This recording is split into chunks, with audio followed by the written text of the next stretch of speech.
said, hey, let's move on to football this week. Big week in the NFL. A lot of playoff implications.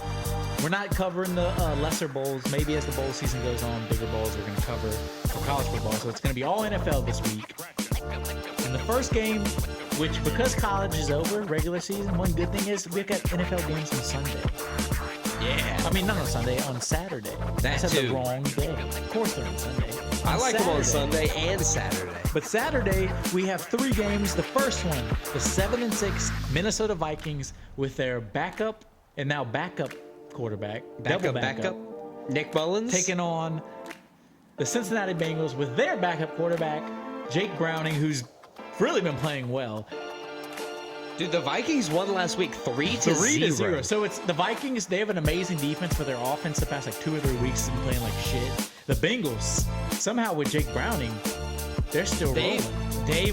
I'll say it, they've adapted. They've adapted. They have a good coach. That's a sign of a good coaching staff. What's his name? Taylor? Zach Taylor. There you go. Yeah, So Zach Zach Taylor's Taylor's good coach alert. Zach Taylor can do it without Joe Burrow, but I'd prefer to have Joe Burrow in the offense, throwing it to T. Higgins, Jamar Chase, Tyler Boyd.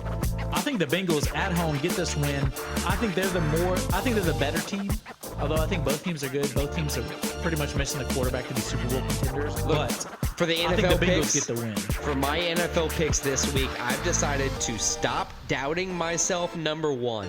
Number 2, don't let you talk me into or out of anything. Go with my gut. So I'm going to pick the Bengals. Okay, so we agree. So I talked you into that pick. Thanks. No. All right, I picked the Bengals first, and you just got to say it first. The next game, also on Saturday, features your favorite team. I picked the Colts. 7-6 Colts hosting the 7-6 Pittsburgh Steelers.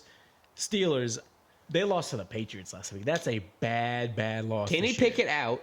Mitch Trubisky having a start. Mitch Trubisky is the epitome of worse. what you don't want to be your starting quarterback in this Pittsburgh area. And the Colts, although they're coming off a loss to the Bengals, before that they've won 4 in a row. Look, their team that knows how to win games. Gardner Minshew is nothing if he's not electric. He's a locker room guy. If he's not the starter, you want him on your team. Bottom line, I believe in Gardner Minshew a lot more than I believe in Mitch Trubisky. I believe you there. I think the Colts get the win. I appreciate the follow there. I do also believe in a backup, kind of high-stakes backup match because both teams at 7-6 are vying for playoff. The first 4 teams we've mentioned, yeah, they're all with at least their backup quarterback. Yeah, they're all with their backup quarterback and fighting for playoff contention for each of these teams. So every single victory is important. 7-6 for the Colts, 7-6 for the Steelers. The Colts need this win to contest with the 8-5 Jaguars.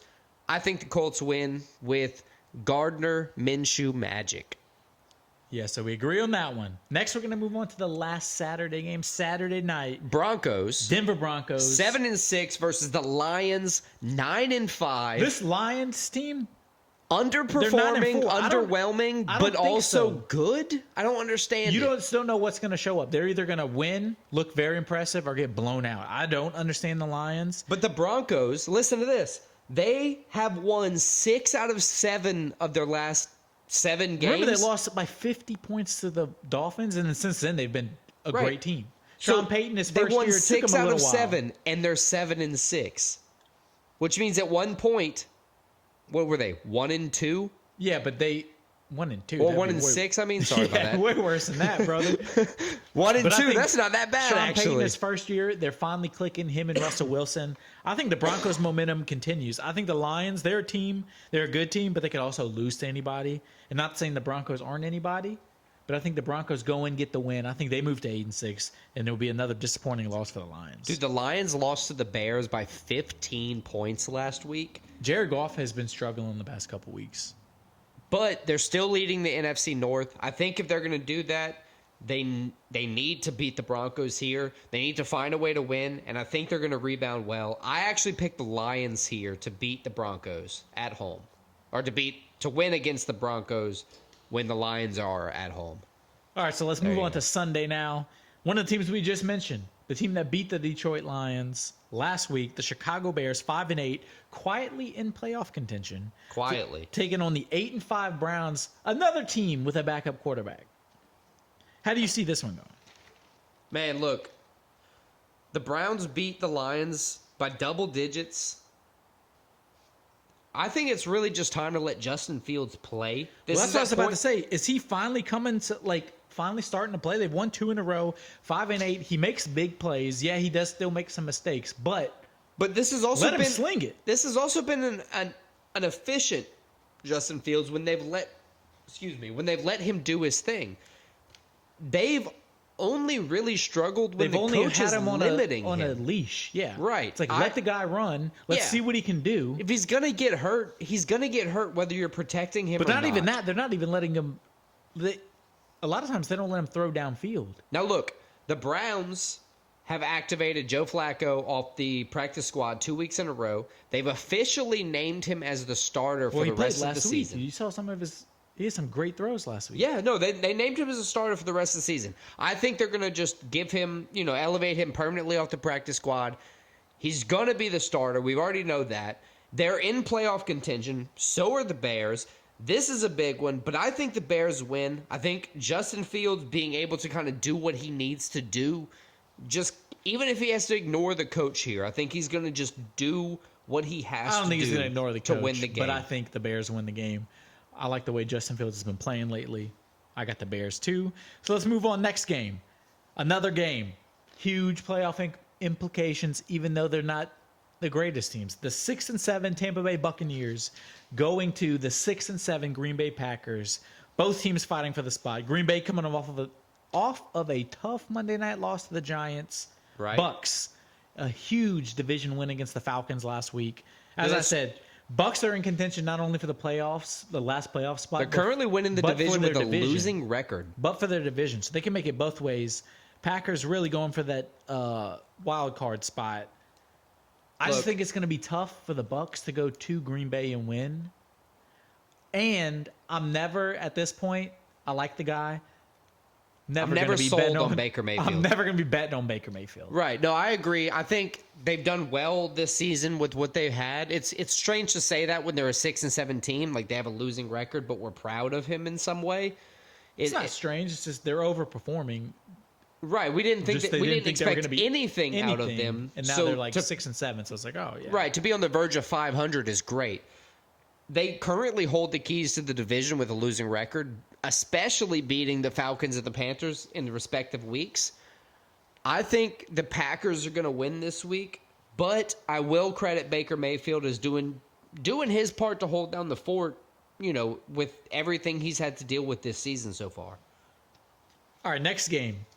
AFC East matchup. The division leaders, the 9-4 Dolphins coming off of a very disappointing Monday night loss to the Tennessee Titans, taking on the New York Jets, 5-8, coming off of a very impressive 30-6 shellacking of the Houston Texans. What do you call it when Zach Wilson just comes back off the bench and just starts slinging it? Did you see what his teammate said he told him? What? He said, well, they can't, the worst they can do is bench me again, so I'm just going to go sling it. And it's like, why haven't we been doing this the whole time? How do you bench the guy 5 times? You're going to throw picks. You can't be wishy-washy on your quarterback. You got to stick with him through thick or thin because he will perform and he will grow. You have to give him an opportunity. With all that being said, I don't think he performs this week. No, I think the Dolphins are going to trounce them. I think the Dolphins, Absolutely. especially if of a loss at home, division opponent, I got the Dolphins. I don't know I found a 9.5 point spread for the Dolphins, which is crazy. I think that's a little too large. Especially they haven't been playing nine point favorites all season. Yeah, I got the Dolphins winning by 7 points, 4 points. But if I'm a betting man, I might take the Jets to cover that 9 point spread. Yeah, that's a pretty wild one. That might actually play into my to my takes later on. Stay with the New York teams, but another New York team on the road. New York Giants, 5-8, coming off of a big win against Green Bay just yesterday, Monday night, taking on the 6-7 New Orleans Saints. Saints right there with the Falcons and the Bucks, tied at the top of the division, close to a playoff spot, underperforming, but they are coming off of as a Saints fan, I can't even say it's a huge win. Like, they beat the shit out of the It's a the needed win. Needed win, but we beat the shit out of the worst team in the NFL, and we didn't even do it like we didn't look great doing it. No, absolutely. They needed the win, number one. It's kind of weird, though, because you got Tommy DeVito, 3-0 as a starter. I mean, Tommy DeVito, say what you want. He's winning games. He's a spicy meatball. And he's, like, captivated at worst, he's captivated the fan base and, like, meme culture. Dude, look, I saw a meme today. It said they set Italian stereotypes back 400 years. Back? Or he's a 3-0 starting quarterback? I said that sets it forward. No, the Italian stereotypes, they set the stereotype back 400 years. Just because he's playing the stereotypical Italian part in real life, not in football. He's doing great as a starter. I think the Saints have what it takes to pull it off this week. Yeah, I think being at home is going to be the difference. A young, inexperienced quarterback going into the Superdome in a game where if the Saints play well, that place is loud. And look, Derek Carr, say what you will about him, he is a good quarterback. He's not a good quarterback. He just needs to figure it out with that system. Put the brakes on. He is not a good quarterback. I'd rather have Jameis Winston in there. Well, I'm not. But I got the Saints winning. I think the Saints win with Derek Carr, despite the Saints fans in the building. Yeah, Derek Carr's absolute dog shit. Saints win despite Derek Carr. Saints 7-7. Let's go to maybe the game I'm most excited about. There's one more game, but the 10-3 hottest team in the NFL, the Dallas Cowboys, first place now in the NFC East, taking on the Buffalo Bills, 7-6, maybe the NFL's most disappointing team, but coming off of the biggest win of the season at Arrowhead. I don't know if they're the most disappointing team, but they're the most least clutch team this season. I think they're most disappointing because they're Super Bowl contenders and they're 7-6. The Cowboys are the number one scoring Cowboys offense, probably the most probably top 10 in every category in the NFL. We said most disappointing. They might be the most like surprised at whatever the opposite of disappointing is.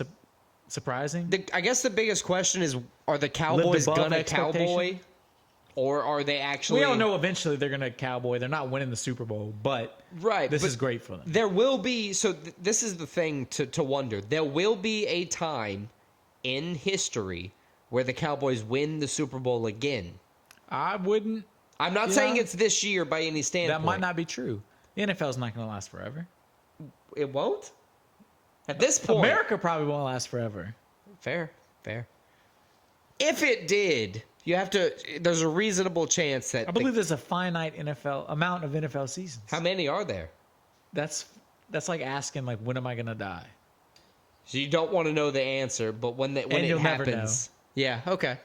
There's a finite NFL seasons for me. So the way the Cowboys have been playing, yeah, and exactly for me, 100%. The way the Cowboys have been playing, I don't know if they do win another Super Bowl. Look, I think regardless, and not playing this year. I mean playing as in the past like 20 years, right? Because obviously this year they look very impressive. I think regardless of how the Cowboys have cowboyed in the past, I think they're going to go to the Bills and beat them at home. I think Dallas is going to win this game. I disagree. I think this is going to be a lot like last week where the Bills back against the wall. They had to go to Arrowhead, get the win. They need this win. They're going to figure out a way. They're going to beat Dallas at home. Maybe it's cold. Maybe Dallas can't handle the outdoor conditions. I got the Buffalo Bills winning this game. Yeah, you would think.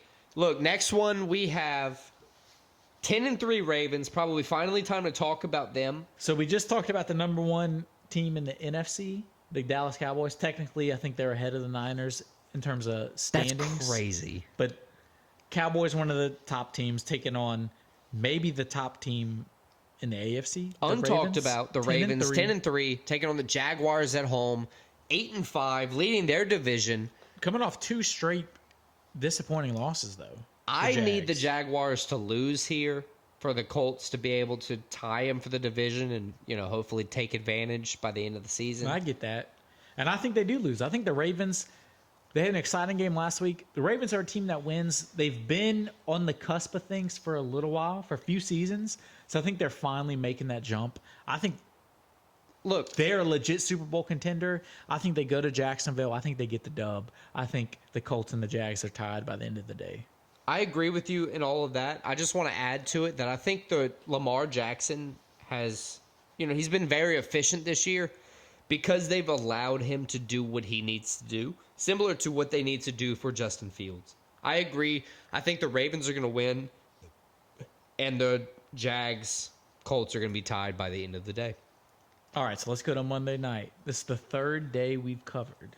Monday night is going to be very, very important if you're a Cowboys fan, if you're an Eagles fan. If you're a Seahawks fan. If you're a Seahawks fan, this loss could count you out of the playoffs. If you're a Rams fan, all the teams in contention for the playoffs, this is the game to watch. Every game at this point Eagles in the coming NFL off matters. 2 straight losses. 2 straight, not only losses, they got dominated by the 2 other best teams in the conference.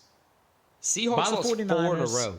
By the Cowboys, and then the Seahawks come in 6-7, right there in playoff contention. But as you said, 4 losses in a row, and they haven't looked good really in any of them, except maybe the Cowboys game on Thanksgiving night. Yeah, but that was more DK Metcalf just being on fire. The team's has not been performing. I think the Eagles go into Seattle. They're a great team, Super Bowl contender, and they've lost 2 in a row. To me, that tells me they're going to rebound very well, especially with the extra day rest. And I think the Eagles go into Seattle, and I think they slap the Seahawks around and get the dub. I wholeheartedly agree. I think the Eagles are going to walk into Seattle and show them who the true birds are of the NFL.